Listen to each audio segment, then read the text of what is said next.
अस्सलाम वालेकुम। कैसे हैं आप सब? उम्मीद है ठीक ठाक होंगे। अल्लाह ताला आप सबको खुश रखे, आबाद रखे, आमीन सुम्मा आमीन।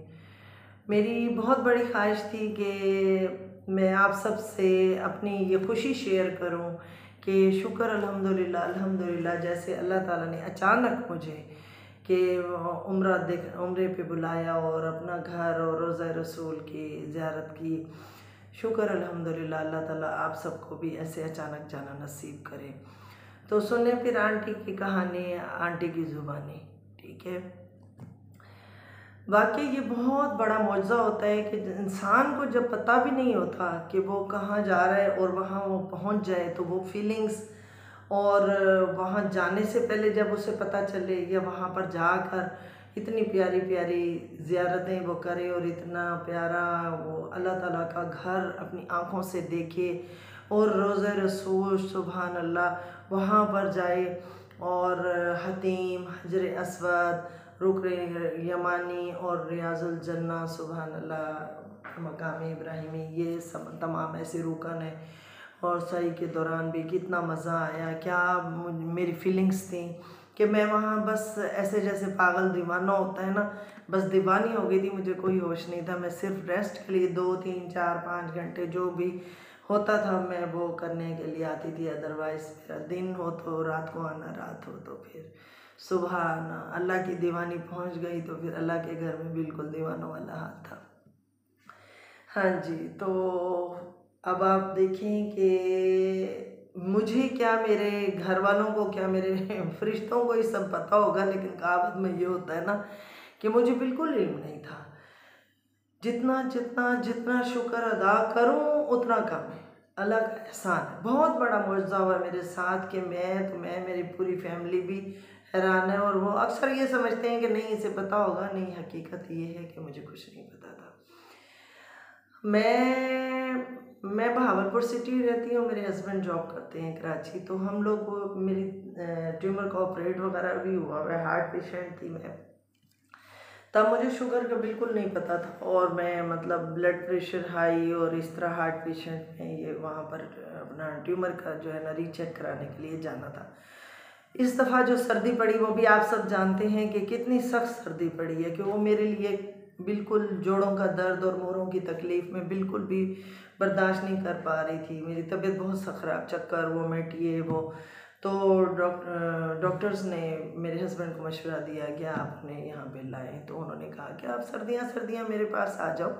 मैंने कहा मैं आना तो चाहती हूँ कि लेकिन सफ़र बहुत लंबा है कराची का, मेरी तबीयत ऐसी है कि मैं बर्दाश्त नहीं हूँ, मैं नहीं जा रही।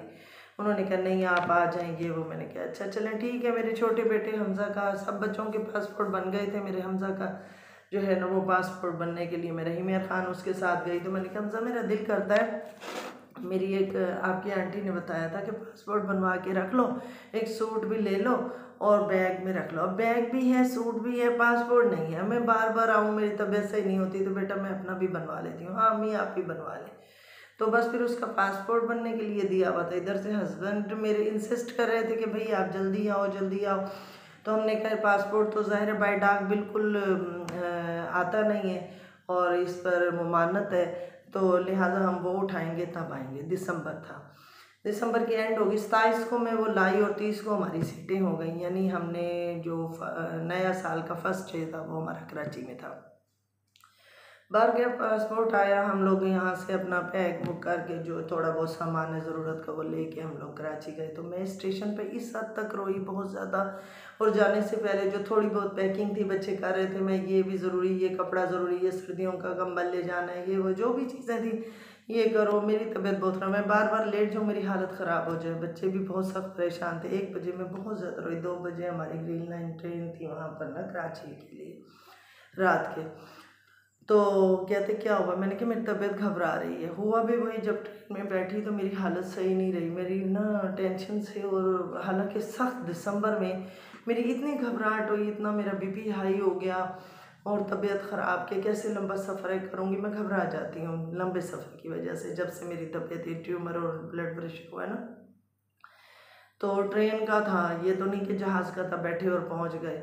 तो बहरहाल शुक्र अल्हम्दुलिल्लाह जैसे कैसे वो सफ़र कंप्लीट हुआ।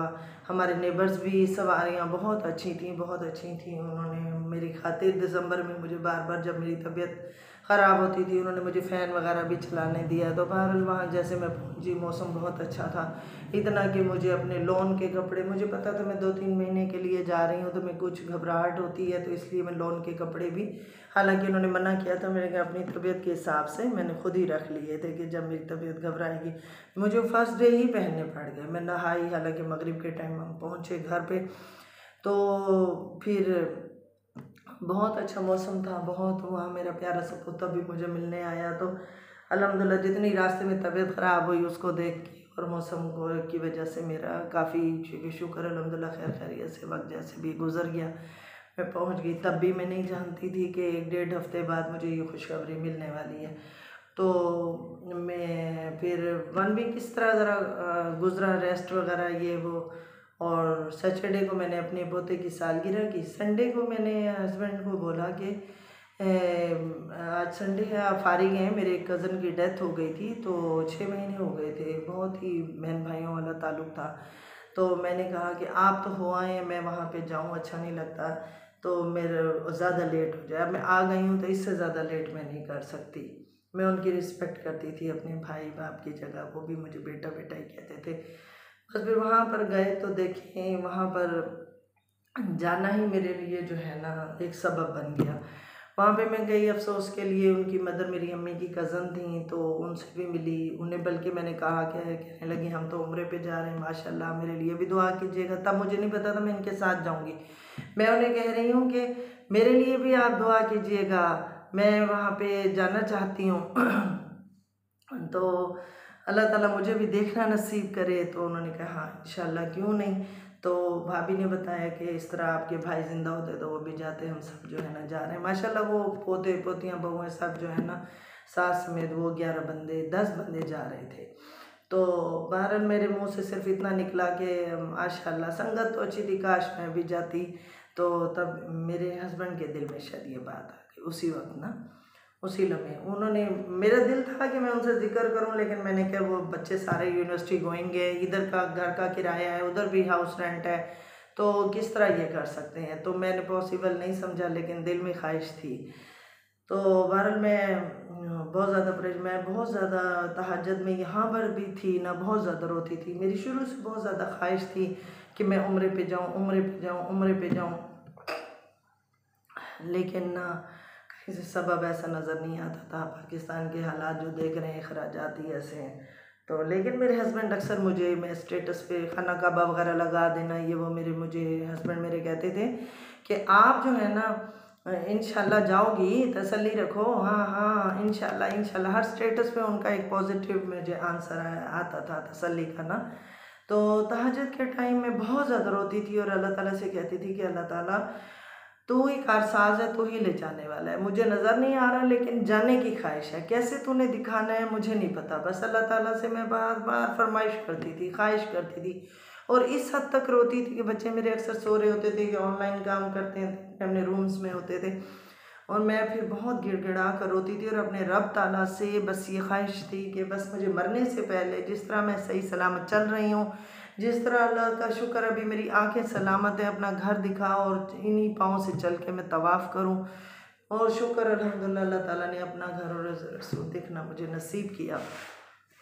मेरी एक कज़न थी, वो अक्सर मेरे स्टेटस या मेरी बातों में ये कहती थी कि क्या कहते हैं कुर्रतुल-ऐन आपका बहुत ज़्यादा दिल करता है। तो मैं भी ऐसे, मेरी एक सहेली होके आई थी, उन्होंने मुझे कहा था तो आप एक सूट ले रखो, एक बैग तैयार करो, पासपोर्ट तैयार करो। मैंने अनसुल्ला सूट रखा, साल हो गया। उन्होंने कहा कि सूट नहीं सिलवाया, तेरी बहुत ख्वाहिश थी। मैंने कहा नहीं मैंने तो नहीं सिलवाया। कहती है अच्छा चलो सिलवा के रखते होते हैं। मैंने कहा अच्छा। तब मैं जब सर्दियों में जा रही थी दर्जी से, मैंने सिलवाया कपड़े, कराची जाने की जब तैयारी हुई 1 वीक के अंदर, तो मैंने वो सूट भी सिलवाया। तो दर्जी ने कहा आंटी इसको रहने दें, उम्र पे बाद में जाएंगी आके सिलवाना। मैं कहा नहीं बेटा, इसकी ना शलवार का कलर मैच नहीं होता, ये पतली है, इसको इनर में डाल दो तो इसके साथ मैं मैचिंग कराची से शलवार ले आऊँगी। अब देखें दुपट्टा मेरा इधर पड़ा है, बैग मेरा इधर पड़ा है, पासपोर्ट सिर्फ हमजा का जो साथ है बाई चांस उसके डॉक्यूमेंट्स के साथ मेरे साथ ही चला गया। और शर्ट में लेके चली गई सिलवा के। तो दर्जी ने कहा आप उम्रे पे जा रहे हो, उसके बराबर एक और दर्जी बैठा होता है, 2 दर्जी इकट्ठे मतलब एक ही उसमें होते हैं। तो उसने कहा आंटी फिर इंशाल्लाह मिलेंगे। तो फिर मैं दिल ही दिल में मुस्कुराई, मैंने उसे नहीं कहा, मैं अब क्या कहती। तो कहता इंशाल्लाह वहीं मिलेंगे। मैंने कहा अच्छा। वो वाकई उम्र ऐसा था कि दोनों ही वहीं पर थे, मिले या नहीं मिले नसीब हुआ। उससे भी अल्हम्दुलिल्लाह उसका तो पक्का काम हो गया था, उन लोगों का भी पक्का काम हुआ था। बहरहाल जो भी है, मैं वहाँ पर पहुँची, मैंने भाभी को कहा नहीं। फिर मेरे हस्बैंड ने मुझे कहा कि ना ऐसा है कि मैंने ना आप भाभी वगैरह जा रही थी तो मैंने ना ऑफिस में बात की है, अल्हम्दुलिल्लाह इंतज़ाम हो गया।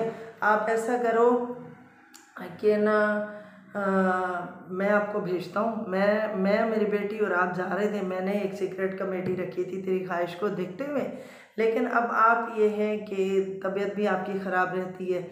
और जब से मेरा बेटा फौत हुआ था ना, तब से मैं बहुत ही ज़्यादा परेशान होती थी, बहुत ही ज़्यादा कहती थी बस ना चले। कितने लोगों से उम्रा करवाया, लेकिन मेरा दिल करता था मैं खुद उसके लिए जाके उम्रा करूँ, हजूर पाक के लिए और अपना और अल्हम्दुलिल्लाह अपने पेरेंट्स के लिए, सब के लिए जो मेरा दिल चाहता था। मैं बहुत ज़्यादा अपने रब से बस बातें करती थी, बहुत ही ज़्यादा बातें करती थी।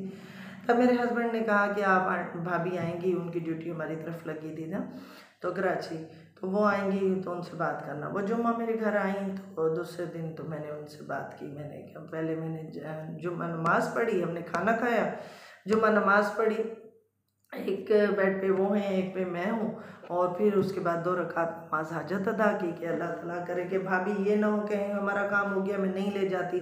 अब दिल बुरी तरह धड़क रहा था, बहुत ज़्यादा परेशान था कि अल्लाह करे भाभी इनकार ना करें और आगे अल्लाह ताला तो भी हर काम में आसानी पैदा करना कि इनके काम तो हो गए हैं, मेरा जाना अचानक इनके साथ बारगर जो भी।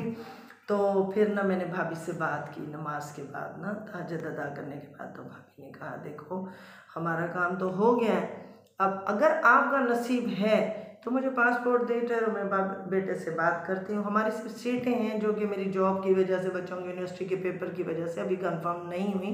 हमारा जो है ना फरवरी में प्रोग्राम है जाने का। मैंने कहा चलें ठीक है, वीज़े उन सब के लग चुके थे। तो मैंने कहा ठीक है आप करें तो सही, मेरी रब से ख्वाहिश है अल्लाह ताला ने अगर मेरे नसीब में लिखा है तो हो जाएगा। तो वाकई यही हुआ कि वो ले गई और 3 दिन तक मैं दुआएं करती रही, दिन रात दुआएं करती रही, बहुत ही ज़्यादा रोती थी अल्लाह ताला नसीब कर दे, अल्लाह ताला बुला ले। लेकिन एक यकीन अंदर जो था ना, रब की से ख्वाहिश ज़रूर थी लेकिन बेयकीनी की कैफियत भी थी। ज़ाहिर है उस पोजीशन ऐसी थी कि उन सब के काम हो चुके थे। लेकिन फिर खुशखबरी का 3 दिन बाद फ़ोन आया मेरे कि इंशाल्लाह आपका काम हो जाएगा, वीज़ा लग गया है। अब ये है कि आप लोग जो है ना इसकी पेमेंट 2.5 लाख जो भी है आप लोग हमें दे दें। मैंने कहा चलें ठीक है, शुक्र अल्हम्दुलिल्लाह। मैं तो इतनी खुश कि बस फ़ौरन सजदा शुक्र बजा लाई। और उसी वक्त जो है ना मेरी जो कैफियत थी वो मुझे पता थी कि मेरे घर वाले जो देख रहे थे खुशी से, सबका ही बुरा हाल था। मेरे एक बेटा वहाँ कराची रहता है, उसको यकीन है। अम्मी आपने मुझसे छुपाया, बेटा मुझे तो खुद ही नहीं पता था, मैं इस उम्र में क्या कसमें खाऊं। बहरहाल मैं काफ़ी रिश्तेदारों को, अब सर्दी की हालत में ऐसी पोजीशन इस एज में मैं वापस मिलने तो नहीं आ सकती थी, डेज कम थे क्योंकि मुझे तैयारी करनी थी, वहाँ स्टडी करनी थी कि हमें क्या क्या पढ़ना है क्या क्या नहीं पढ़ना। शुक्र अल्हम्दुलिल्लाह जब नसीब हुआ, यकीन करें कि बस मैं झूठ खुशी से जैसे बंदा पागल हो जाता है, मेरी वो हालत थी कि मैं खुश हो गई। तो सब कहने लगे ये तो अल्लाह का मेहमान है, जन्नती माशाल्लाह आ रही है। अचानक हमारी तैयारी हुई है, इसका नाम ही नहीं था और 11वां बंदा ये शामिल हो गया है। भाभी मुझे कहने लगी तुम तो जन्नती हो भाई माशाल्लाह, अचानक अल्लाह ताला ने तुम्हें हमारे साथ ही ख़ास मेहमान हो जा रही हो। मैंने कहा शुक्र अल्हम्दुलिल्लाह अल्लाह ताला ने मेरे पर ये करम किया, मैं बंदा ना चीज़ इस काबिल तो नहीं थी। शुक्र अल्हम्दुलिल्लाह अल्लाह ताला ने मुझे जो है ना अपना घर दर देखना जो है नसीब किया है। जितना शुक्र अदा करूँ उतना कम है। अल्लाह ताला आपको भी सबको, मेरी दिली दुआ है, कहते हैं उम्रा करके आओ तो फिर दुआएं कबूल होती हैं। मैं आप सब के लिए, कुल कायनात में जितने भी मुसलमान हैं, जिसके दिल में ख्वाहिश है या सबब हैं या सबब नहीं बने हैं, अल्लाह ताला सबके सबब बनाए और सबको अपना प्यारा घर और हज़रत रसूल देखना नसीब करे, आमीन सुम्मा आमीन। तो इस तरह ये मेरे साथ जनाब मुआवजा हुआ और मैं बहुत ज़्यादा खैर खुश हुई। मैं फिर मार्केट वगैरह गई, जहाँ मैंने डॉक्टर्स वगैरह को दिखाना था, तो वहाँ पर मैंने ना आहिस्ता आहिस्ता दिखाना था। जैसे मैं वहाँ रह रही थी, तबीयत के हिसाब से या डॉक्टर्स के डेज़ के हिसाब से कौन कब देखता है, मैंने तो फिर स्पीड छोड़ दी कि इस डॉक्टर को दिखाना है तो इसका ये डे है तो आज ही दिखाना है, जैसे कैसे चाहे तबीयत सही है नहीं है, आके तबीयत घबरा जाती थी। लेकिन मैंने वो सब काम किया। तो उस दौरान जब पता चला, जब मैंने हार्ट वाले डॉक्टर ने मेरे सारे टेस्ट दोबारा रीटेस्ट कराए, ट्यूमर वाले ने कराए, तो उसमें मेरी डायग्नोज हो गई शुगर है। मैंने डॉक्टर के आगे रिपोर्ट लेगी, मैंने पढ़ी भी नहीं, बस रिपोर्ट ऐसे ही लेके चली गई, जैसे निकाली रास्ते से रिसीव की, क्योंकि डेज कम थे तो मैंने फटाफट उन्हें दी। तो उन्होंने कहा कुर्रतुलैन आपको शुगर है। मैंने कहा है, मुझे तो पता नहीं है, मुझे जो इस वक्त भी 250 से ऊपर है, आप कैसे खड़ी हो। मैंने कहा डॉक्टर साहब मेरी तबीयत तो घबरा रही है। मैं समझी मेरा हार्ट की वजह से ऐसी पोजीशन हो जाती है, हार्ट बीट तेज़ हो जाती है, निढाल हो जाती हूँ, कभी घबराहट हो जाती है। तो वो कहती नहीं, इसके अंदर ये सिम्टम्स भी होती हैं, वो तो है, डॉक्टर को दिखाई हो तब हार्ट्स में बहुत अच्छा है, ज़बरदस्त है। लेकिन अब ये लियाकत नेशनल डॉक्टर तहरा यास्मीन, उन्होंने मेरे ट्यूमर का कैंसर स्पेशलिस्ट है, उन्होंने मेरा ऑपरेट किया था।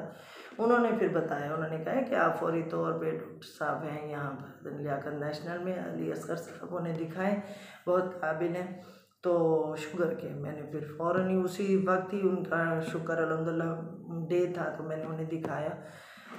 तो उन्होंने कहा आंटी अब जाने में 1 वीक है और आपकी शुगर भी हाई है।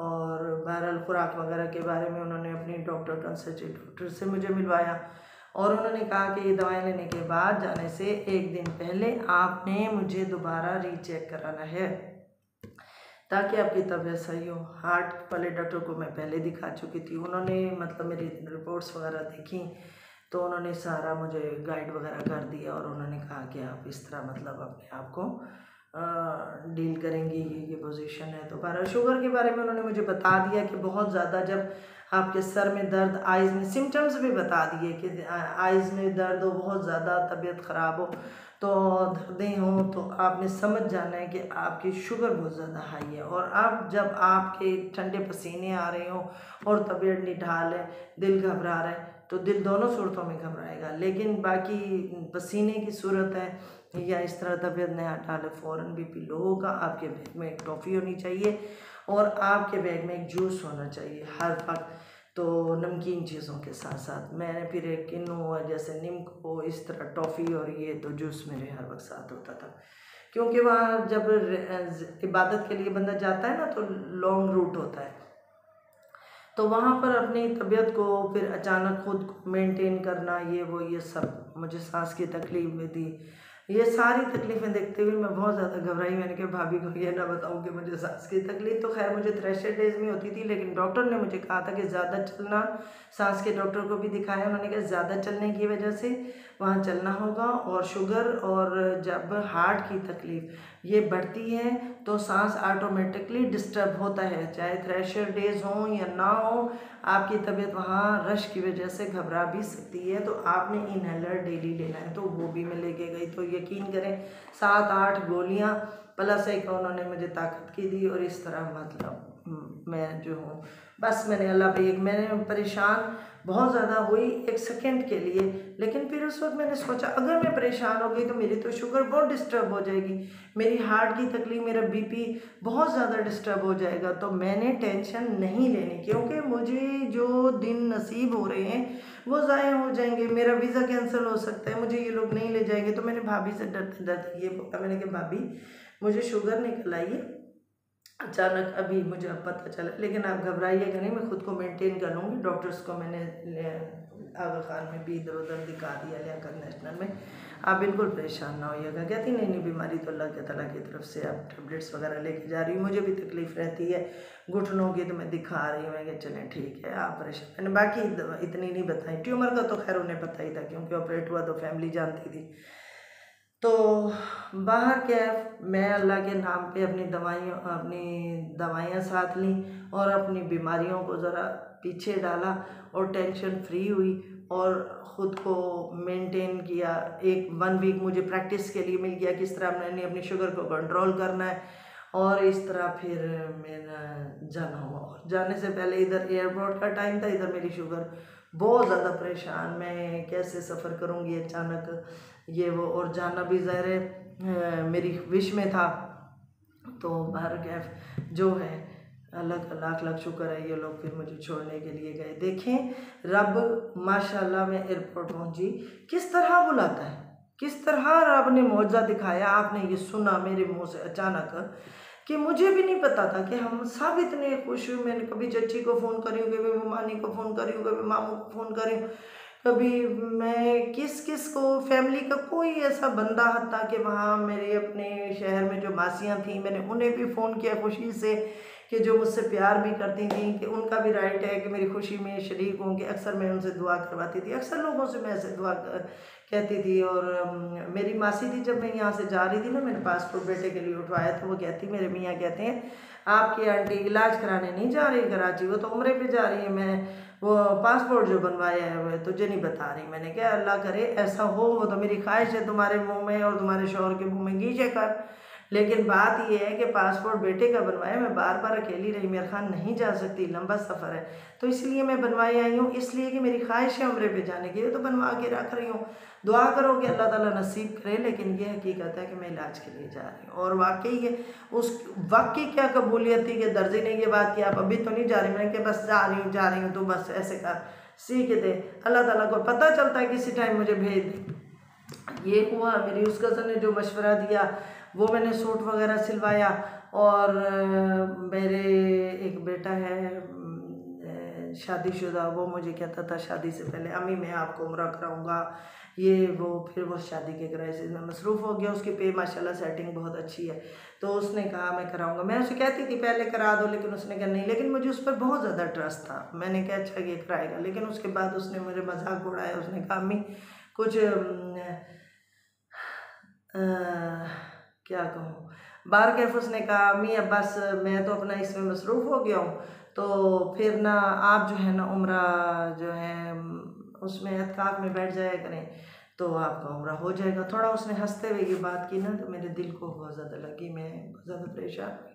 मैंने कहा अल्लाह ताला उसे भी नसीब करे, हम सबको नसीब करे। मैं बहुत ज़्यादा डिसहर्ट हुई। मैंने कहा बेशक आपने मजाक में कहा, मेरा मजाक आती, मुझे उस पर बहुत गुस्सा आया। मैंने उससे मुंह पर कहा, मैंने कहा आपकी क्या औकात है कि आप मुझे उम्रा कराओगे, वो अल्लाह की ज़ात है, 2 मिनट में देखना पता भी नहीं चलेगा मैं चली जाऊंगी। हुआ भी वही कि शुक्र अल्हम्दुलिल्लाह मुझे अल्लाह ताला ने खुद ही ऐसा सबब बनाया, मैं चली गई। जब इस तरह मैं रो रही थी, डिसहर्ट हुई, तो मेरे बच्चों ने कहा अम्मी हम कराएंगे, वो कहता अम्मी हम कराएंगे, वो कहता अम्मी हम कराएंगे। मैं कह ली मेरा जिंदा होता बहुत हो गया, वो कहता था मैं कराऊंगा, वो होता तो वाकई करा देता। उसको बहुत ज़्यादा विश थी, मेरे से बहुत ज़्यादा प्यार था। लेकिन ना मेरे हस्बैंड ने मुझे कहा कि देखो रोते नहीं है, दुआ करो अल्लाह ताला मुझे ज़िंदगी दे, और तेरी ये विश है मेरे दिल में है, तो जब मुझे मौका मिला इंशाल्लाह इकट्ठे चलेंगे, या फिर जैसे कैसे मैं तुझे ज़रूर भेजूंगा। मैं रोना नहीं, तेरी आंख में आंसू ना है, ठीक है। पेट से निकली हुई औलाद ने इस तरह किया और शौहर इस तरह कह रहे, जबकि मुझे अपनी औलाद पे शौहर से ज़्यादा यकीन था।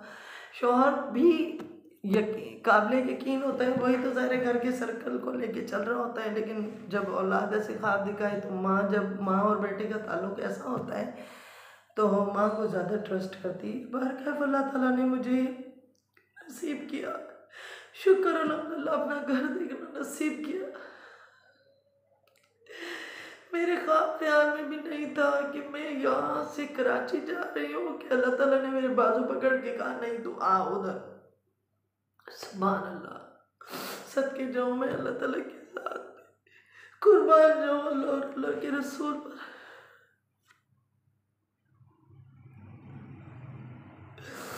कि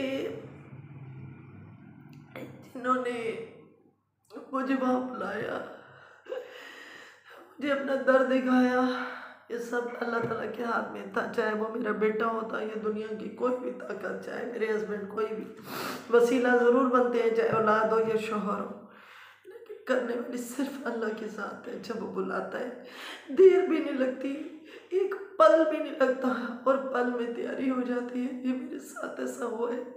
तो मैं आप सबसे इसीलिए शेयर कर रही हूँ कि सिर्फ अल्लाह की ज़ात पे यकीन रखें कि वो ही कारसाद है, वही करने वाला है। वो ऐसे इंतज़ामात करता है कि आपके ख्वाब में आपके फरिश्तों को भी इल्म नहीं होती कि आप कब अल्लाह ताला के घर चले जाएंगे। और इंशाअल्लाह मैं दुआ करती हूँ अल्लाह ताला आप सबको भी ऐसे जाना नसीब करे। अल्लाह ताला कुल कायनात के मुसलमानों को खाना का बरोज़ रसूल देखना नसीब करे। शुक्र अल्हम्दुलिल्लाह, शुक्र अल्हम्दुलिल्लाह। जितना शुक्र अदा करूँ उतना कम है। मैंने एक एक को फ़ोन किए खुशी से। निहाल, मेरी आंटी, मेरी चची ने बहुत ज़्यादा माँ की जगह मुझे दुआ दी। मेरी अम्मी की डेथ हो गई है, मैंने अपने भैया को खुशी से बताया। मैंने सबसे ज़्यादा मेरी अम्मी की कज़न है एक आंटी, तो उन्होंने मुझे कहा कि बेटा आप जा रही हो ना, दिल थोड़ा बड़ा करके जाना। चाहे कोई जितना अपना भी हो ना, वहाँ पर हालात इस टाइप के हो जाते हैं कि बहुत कुछ जो है ना वो बर्दाश्त करना पड़ता है। तो हम लेकिन मैं नहीं आंटी, मेरा दिल भी अल्हम्दुलिल्लाह साफ़ है। मेरा दिल तो ऐसा है सबके लिए कि मैं वैसे ही जुनूनी प्यार करती हूँ अपने रिश्तों से चाहे आगे जो जैसा हो। तो उनका दिल भी बहुत अच्छा है, आप टेंशन न लें। नहीं बेटा, मैं हो के आई हूँ, बेशक जो जितना जैसा हो। तो बहरहाल बहुत कुछ ऐसे हो जाता है जो कि दिल को हर्ट होता है इंसान। तो आप ज़रा थोड़ा हौसला करके जाना, ज़हनी तौर पे मेंटली तौर पे तैयार होके जाना कि अप डाउन्स आते हैं। तो मैंने कहा ठीक है, बड़ों की बात सही होती है। तो बाहर का थोड़ा बहुत हुआ, ज़्यादा नहीं अल्हम्दुलिल्लाह, वैसे मेरे साथ वो सही रह गए। तो बाहर क्या जो भी है, ये बात मैं इसलिए बता रही हूँ कि वहाँ पर एक लेडी मुझे मिली थी जो कि अक्सर मेरे साथ होती थी।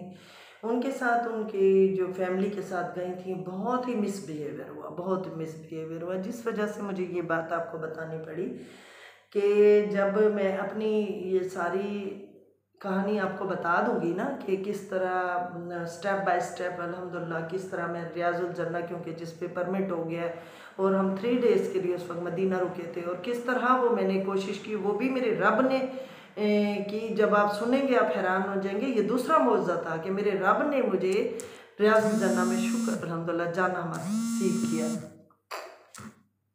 ठीक है, तो अब ये देखें कि क्या कहते हैं, फिर हतीम में जाना किस तरह मुश्किल है। वहाँ मैं गिर गई, क्या वाक़यात हुए, किस तरह हमें वेट करना पड़ता है। फिर आप आ जाएं हजर अस्वद, जो कि मैंने इतने धक्के खाए कि मेरी अक्सर व्हील चेयर धक्के, जाना यहाँ वहाँ, बहुत बहुत ज़्यादा मैं मतलब आके से मुझे ना क्रीम वगैरह लगानी, मूव क्रीम लगाती थी और टांगों पर, पाँव पर, लेकिन अंदर बिल्कुल इतने करीब होके वापस आ जाती थी। और वो बड़ी मुश्किल से अल्हम्दुलिल्लाह, लेकिन शुक्र अल्हम्दुलिल्लाह नसीब हुआ। और कैसे नसीब हुआ, किस टाइम नसीब हुआ, ये हतीम में जाना क्या टाइमिंग है, क्या चीज़ है, वो भी मैं आपको बताऊंगी। और किस तरह वो मुझे अल्लाह का शुक्र नसीब हुआ। और पूरा महीना बरसात नहीं थी। जब मैं हजर अस्वद से ऐसे हाथ लगा कर शुक्र अल्हम्दुलिल्लाह नसीब हुआ, तो ऐसे वापस आई हूँ। उसी वक्त 15 मिनट के लिए बरसात हुई, क्योंकि मेरी बहुत ज़्यादा विश थी कि मेरा रमज़ान और बरसात हो। अल्लाह ताला का मैं कितना शुक्र अदा करूँ कि रब ताला ने वो सब चीज़ें मुझे नसीब की, शुक्र अल्हम्दुलिल्लाह। फिर रुकने यमानी में मुझे हुई मुश्किलात, लेकिन वहाँ इतनी ज़्यादा नहीं थी लोग अल्हम्दुलिल्लाह। लेकिन फिर भी उस पूरे काफ़िले में अल्हम्दुलिल्लाह मैं खुश नसीब थी कि ये सब चीज़ें मुझे नसीब हुई। कि मेरी तगदो थी, मैं दीवानी थी, और मैं ये नहीं कि हाथ नहीं लगाया चलो अगली दफ़ा आ जाऊँगी। लेकिन ज़िंदगी का कोई पता नहीं होता कि आज हम जिंदा हैं कल नहीं हैं, और अगर जिंदा हैं कल बाद में सबब बनता है नहीं बनता, ये सब रब को पता। ये सबब अचानक बना, तो वो जो दिन है वो कोशिशें हम ज़ाया ना करें। तबीयत मेरी किस हद तक ख़राब, अब तकलीफ़ें मेरी गिने, सांस की तकलीफ़, ट्यूमर की तकलीफ़, हार्ट की तकलीफ़, बीपी की तकलीफ़, प्लस शुगर की तकलीफ़, इन सब कुछ चीज़ों को, और मोरों की तकलीफ़ मुझे 20-21 साल से।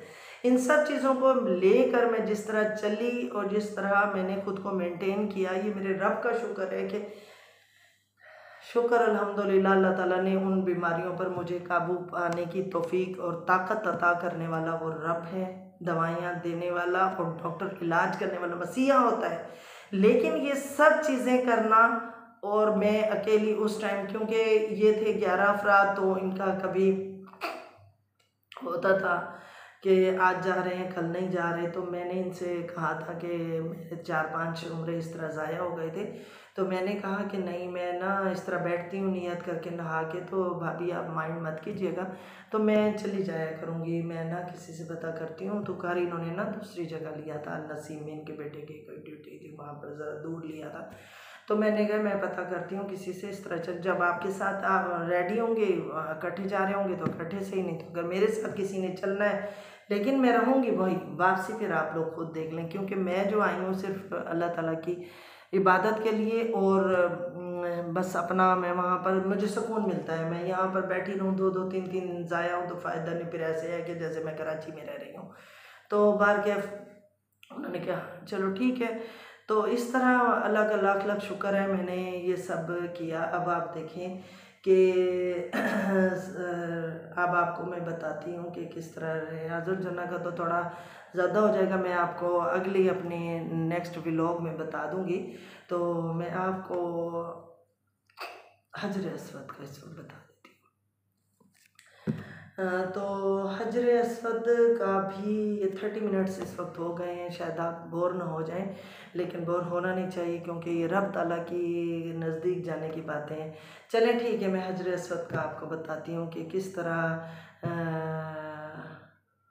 ज़्यादा हो गया है, अच्छा चलें ठीक है, बच्चे कह रहे हैं ज़्यादा हो गया, आप नेक्स्ट व्लॉग में बताइएगा, क्योंकि ज़ाहिर है जब तक फीलिंग्स बंदा ना बयान करे ना, तो तब तक ये कुछ नहीं होता। अच्छा, अब मैं जब फर्स्ट टाइम पहुंची खाना काबा के आगे, ये कहने की बात होती है कि हम खाना काबा को देखा, और जिस तरह हम कहानियाँ सुनते हैं, जैसे सब आते हैं, जैसे अब मैं बता रही हूँ आपके लिए, एक कहानी होगी और दिल में ख्वाहिश होगी। ये फिर जाने वाला बंदा बताता है कि जब मैं आया तो ज़्यादा तड़प थी। ये हकीकत है कि अक्सर मैं बैठ के रोने लग जाती हूँ कि काश मुझे दोबारा जाना नसीब हो, और मैं बहुत ज़्यादा तड़पती हूँ अपने रब के घर जाने के लिए। दोबारा अल्लाह ताला हम सबको जाना नसीब करे, आमीन सुम आमीन। तो दिल चाहता है कि बस बंदा वहीं रहे, वहाँ जो नमाज हैं ऐसे है कि बस कोई काम, दुकानें बंद हो जाएंगी, कोई काम बंदे को हो ना हो, बंदा ने नमाज पढ़नी है। जैसे पाकिस्तान में हम नाम के मुसलमान हैं, लेकिन नमाजें यहाँ पर हैं, पढ़ ली गज़ा पढ़ ली ये वो, लेकिन वहाँ पर हम लोग खुद नमाज को ज़्यादा अहमियत देते हैं। ठीक है, वहाँ पर देखें, मैंने ये देखा कि तहज्जुद के टाइम भी लेडीज़ अपने छोटे छोटे बेबीज़ को, क्योंकि मेरे साथ बैठी लेडीज़ की कॉल्स आ रही होती थी, बच्चे रो रहे होते थे, हस्बैंड या उनकी फैमिली संभाल रही होती थी, तो वो तहज्जुद के टाइम आती थी और बाद में वो कुरान पाक पढ़ती थी, और फिर वो फजर पढ़ के जाती थी, चाहे बच्चा उनका रो रहा है, लेकिन वो अल्लाह ताला की इबादत में इस हद तक। ये वहाँ के मक्का के लोगों का हाल है। ठीक है, मक्का हो मदीना हो, मदीना के वहाँ के लोग भी तड़प तड़प के अपने घरों से निकल कर आके सुकून के लिए और इबादत की गर्ज से वहाँ पर आ जाते हैं कि नमाज वहाँ पर पढ़ेंगे। खाना काबा में नमाज पढ़ने का क्या सवाब है, और रोज़ा रसूल में पढ़ने का 1,00,000 नमाज़ों का सवाब है खाना काबा में नमाज पढ़ने का, और वहाँ पे 50,000 मदीना मुनव्वरा में। आप खुद सोचें तो वो नमाज, चाहे हम लोग गए हुए हों या कोई वहाँ के रिहायशी हैं, वो ज़ाया नहीं करते इस चीज़ को। ठीक है ना, नसीब होता है, अल्लाह ताला ऐसा कोई सबब बनाए कि हम सब रहें वहीं। इतनी प्यारी जगह है कि वहाँ से आने को दिल नहीं करता। ठीक है, तो बाहर कैफ जब मैं, कहते हैं पहली नज़र काबे पे तो पड़ी ना, तो मैं ऐसे ऐसे ऐसे ऐसे ऐसे जा रही थी, तो मुझे मोरों की तकलीफ थी, पता नहीं चला। पहले तो ये सुना कि मैं मस्जिद गई ना, जैसे कदम रखा, सुभान अल्लाह माशाल्लाह, पहला पहला कदम अल्लाह ताला ने हम जैसे बंदों को नसीब किया। मैं जैसे अंदर गई ना, मैं वहाँ गिर गई, ठा हुई जोर से, मेरे घुटने चटक गए। मैं फिर खड़ी हुई, मैंने कहा मैं इस दर्द को लेके बैठूं, दर्द बहुत हुआ, लेकिन मैं सीधी चलती गई। खुशी से को बंदे को पता तो नहीं होता, ज़ाहिर फर्श भी वहाँ के स्लिपरी माशाल्लाह बड़े प्यारे प्यारे। मैंने फिर जो है आराम से चलती अंदर गई। जब खाना काबा के आगे पहुँची, क्या वसीम था, सुभान अल्लाह।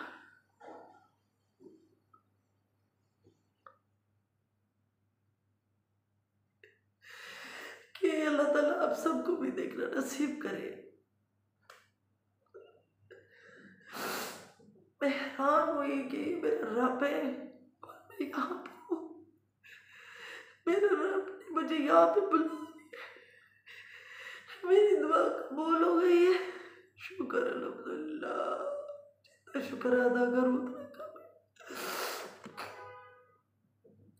मैं तो वहाँ एक पिलर था, बस यही पता चला उसके साथ टेक लगा के रब के साथ रो रो के बातें कर रही थी। जो मेरा रोना तो ऐसे था जैसे छोटा बच्चा बिलक बिलक के रोता है। मैं बहुत ज़्यादा खुश हुई कि शुक्र अल्हम्दुलिल्लाह इन आँखों से अपनी ज़िंदगी में मैंने खाना खावा देखा। शुक्र अल्हम्दुलिल्लाह, जो मेरी कैफियत थी बयान नहीं कर सकती। उस वक्त किसी को होश नहीं होता कौन रो रहे है, कोई लड़के हैं, मर्द हैं, औरतें हैं।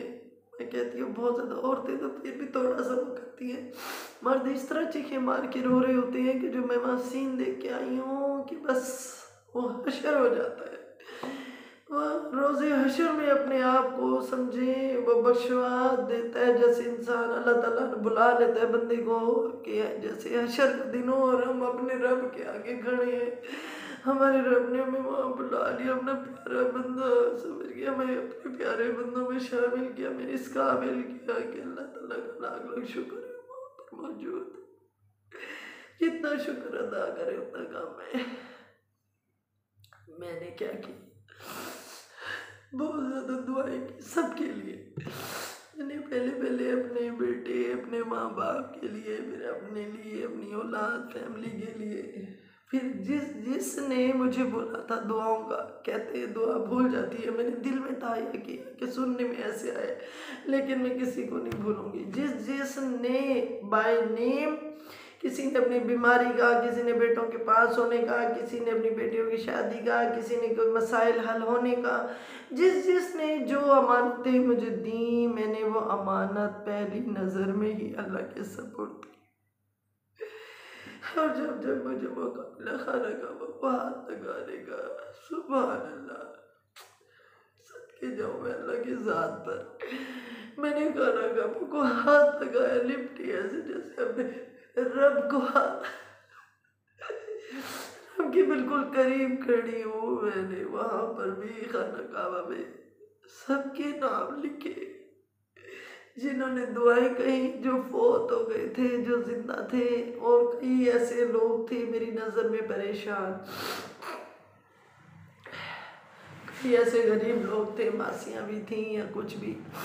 तो सब इंसान बराबर है, कोई गरीब नहीं है, कोई अमीर नहीं है। अमीर वही है जिसको अल्लाह ताला एक अपना प्यारा बंदा बना ले। अमीर वही है जो अगर वहाँ अल्लाह सबको जाना नसीब करे, लेकिन उसकी नीयत और दिल और ज़मीर ज़िंदा हो, उसके अंदर एक सच्चा और अच्छा इंसान हो, वो जो दूसरों के बारे में अच्छी सोच रखे, अच्छी नीयत रखे, वही अमीर इंसान है जो इस दुनिया में कफन में लपेट के इन्नमल अमाल बिन्नियात, अपनी नीयतों पर ही इंसान जो है ना आगे बढ़ता है। मैं ये नहीं कहती कि अल्लाह माफ़ी दे, मैंने बहुत, लेकिन जब दिल किया, मैंने ऐसी नेकियां की कि मुझे घर से भी बाज़ों पर डांट पड़ती थी कि तुम अपना घर ही खाली कर देती हो। मैं ये कहती थी देखना एक दिन ऐसा होगा मुझे ना डांटो, ये पैसे उसी के थे ना जो अल्लाह ताला ने कहा तो मेरे दिल में आया, मैंने उन्हें दे दिए, उनके मसले हल हुए, कोई बात नहीं, देखना अब ऐसा हो गया है ना, अल्लाह ताला दोबारा हमें ठीक कर देगा।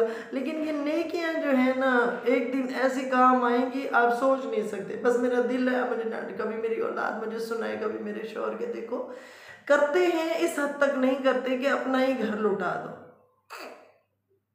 लेकिन मेरा दिल ऐसा है, मेरा दिल ऐसे, मेरे अक्सर दिलों में आता है कि वो भी तो हमारे अंबिया थे ना, वो नहीं सोचते थे कि हमारे घर में कुछ है या नहीं है। तो मैं क्या करती थी, अगर किसी की कोई ऐसी तकलीफ़ है तो बस दे दिया। उसके बाद थोड़ा सा मुझे आती थी टेंशन, लेकिन अल्लाह दोबारा दे देता था। लेकिन अल्लाह ने दोबारा मुझे दिखाया कि अपने लिए, आजकल के दौर के हिसाब से, कि अपने लिए कुछ रखो, तो फिर जब मुझे घर से डांट पड़ी, उसके बाद जब मुझे ये नसीब हुआ खाना काबा में जाना, और देखिए मेरे पास कुछ भी नहीं था और अल्लाह ताला ने उसको भेज दिया मेरे पास। तो ये था कि मैं जा रही हूँ, डॉक्टर को दिखा रही हूँ। मेरे हस्बैंड लिए तो नहीं बैठे थे 2.5-3 लाख, सिर्फ इतना तो नहीं लगा होगा, 50,000 तो मेरे टेस्टों पे लग गए थे, हार्ट के टेस्ट, दूसरे टेस्ट, डॉक्टर की फीस इसको मिला के मेरी 55,000 की मेरी इकट्ठी दवाइयाँ उन्होंने मुझे लेके दी, प्लस उन्होंने मुझे ज़ाहिर 1.5-2 लाख दे के छोड़ा। तो 2.5 लाख तो उन्हें चले गए जिनके साथ मैं जा रही हूँ। लेकिन ये बात है कि अल्लाह ने सबब बनाए, तो फिर देखो कैसा बनाया कि लाखों रुपए भी निकल आए, इंतज़ाम हो गया। क्योंकि मैंने जब नहीं सोचा कि मेरे पास इस वक्त क्या बचेगा क्या नहीं बचेगा, मेरे बच्चों का, मेरे हस्बैंड से चोरी दे देना, डांट खा लेना, बच्चों को पता होता था, कभी ऐसा टाइम आ जाता था तो मेरे बच्चे फिर मुझसे नाराज़ होते थे, हस्बैंड भी देखो इसने ऐसे किया तो आज ऐसा हुआ है, अगर ये उस वक्त संभालती, इतना सोना था, इतना पैसा था, एक टाइम होता है कमाने का, ये है वो है, ये लुटा दिया, अपना घर नहीं लिया तो लोगों को प्लाट तक लेके दे दिए, फलां करा, ये किया वो किया। लेकिन मैंने कुछ नहीं सोचा, मैंने कहा चले ठीक है, हो गया, लोगों का पता चल गया ना। लेकिन अल्लाह मुझे ऐसी हम सबको, आपके बच्चों को भी इंशाल्लाह इतना अच्छा सेट करेगा कि आप सब देखना ही। नेकी कभी मेरे जहन में है, मेरे बड़े करते थे, बड़े बुजुर्ग, हमारी नाना नानी, दादा दादी, हमारी नाना तो बहुत ही ज़्यादा करते थे, और मैंने अपने वालिद और अपनी वालदा को ये सब करते हुए देखा कि जब सैलाब आया था, सुनने में आया, उन दिनों में पैदा हुई थी, सैलाब में 1973 में 1-2 साल की थी तब, ठीक है।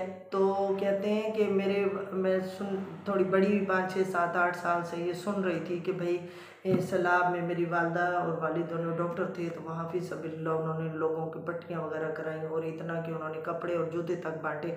मैंने अपने बड़ों को, माँ बाप को, नाना नानी को हमेशा देते देखा, मासियों को 8-8 9-9 रोटियाँ, चीज़ें, ये वो जहेज़, उनकी चीज़ें। तो एक माइंड में था कि हेल्प करनी है, तो मेरा माइंड ऐसा था। तो देखिए फिर नेकी ज़ाया हुई, नेकी ज़ाया नहीं हुई। तो मैंने भी अगर किसी का भला सोचा, वो कल को मुझे देखें, अब हज़रत अली ने फरमाया ना कि जिसके साथ अच्छा करो उसके शर से डरो, ठीक है। मैंने अच्छा किया, और वाकई आजकल का दौर ऐसा है कि शर से इंसान जो है ना डरे। मेरे साथ ऐसा ही हुआ, वो सब बदल गए, वो सब कहते हैं तुमने किया क्या, लेकिन मैंने उनके लिए नहीं किया, मैंने अपने रिश्तों के लिए, प्यार मोहब्बत के लिए, उनके एहसास के लिए कि इस टाइम ये ऐसा ना हो, किसी के बगैर कहें और किसी ने मांगा। लेकिन अल्हम्दुलिल्लाह अल्लाह ने मुझे देने वाला उसको बनाया था। लेकिन देखिए आज मुझे अल्लाह ताला ने उस नेकी का क्या सबब, कितना बड़ा इनाम दिया, इतना बड़ा सबब बन गया कि शुक्र अल्हम्दुलिल्लाह। मैंने कहा अब देखो, तुम लोग कहते थे ना कि ये हो गया वो हो गया, अब क्या है, मैं तो ख़जाना लेने जा रही हूँ, दुनिया और जहान का ख़जाना लेने जा रही हूँ। तो ये देखें, ये अल्लाह ताला का वो है कि अल्लाह जिसे नसीब कर दे। अब उन लोगों के साथ भी वो कहते हैं रश होता है जी, हम खाना काबा को कैसे हाथ लगाएं, हमारा दिल धड़कता है, ये वो। मैंने कहा मैं भी बीमार हूँ, लेकिन ये इंडोनेशिया के, इंडिया के, ईरान के ये वो लोग आए हुए हैं, तो ये अक्सर ऐसे करते हैं कि जब मैं अंदर होती हूँ ना खाना काबा की तरफ, तो जब दिखती हूँ मेरी तबीयत घबरा रही, पसीने छूट रहे, तो मैं बाहर की तरफ आके तवाफ़ पूरा करती हूँ। इसी तरह आप भी ऐसे करें। फिर अंदर जाने का तरीका ये है कि हर लाइन में थोड़ा सा खाना काबा की तरफ होते जाएं, एंड में आप वहीं पर होंगे तो आप खाना काबा को भी अल्हम्दुलिल्लाह हाथ लगाओगे, चूमोगे, प्यार करोगे। मैं उन्हें पकड़ के, भाभी वो उसकी सिस्टर थी मेरे साथ, लेके गई, बड़ी खुश हुई कि अल्हम्दुलिल्लाह आपने हमें हाथ लगाया। तो क्या है, कोशिश की, अकेली थी, धक्के खाए, कोशिश की, अल्हम्दुलिल्लाह मुझे ये सब नसीब हुआ।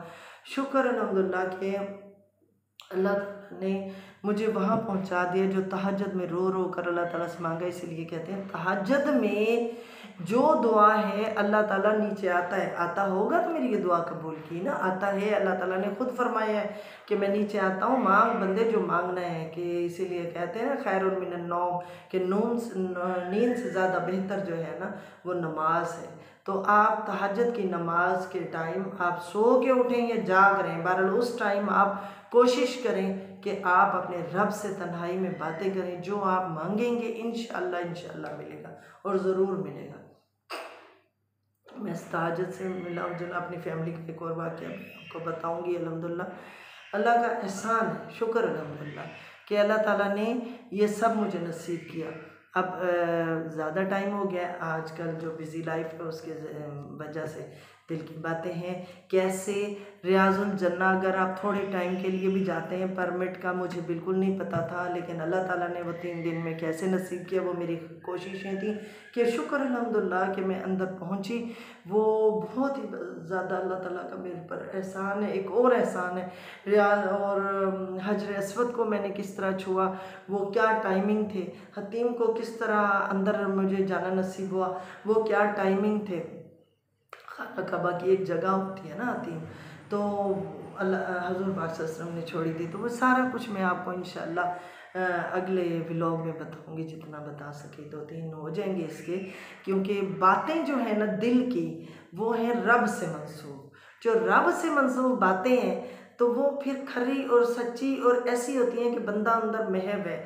जब अंदर महब होता है तो वो दिल की बातें फिर अपने माँ बाप, बहन भाई, बेटे बेटी, चचा मामू, जो भी सुन रहे हैं, चाहे वो मेरे बच्चों की जगह है, वालदैन की जगह है, मेरी एज की बहनें हैं, या मेरी बेटियों की जगह है, या मेरी बहुओं की जगह है, या मेरी सहेलियों की जगह है, आप सब मेरी फैमिली हो। यूट्यूब बहुत अच्छी फैमिली है।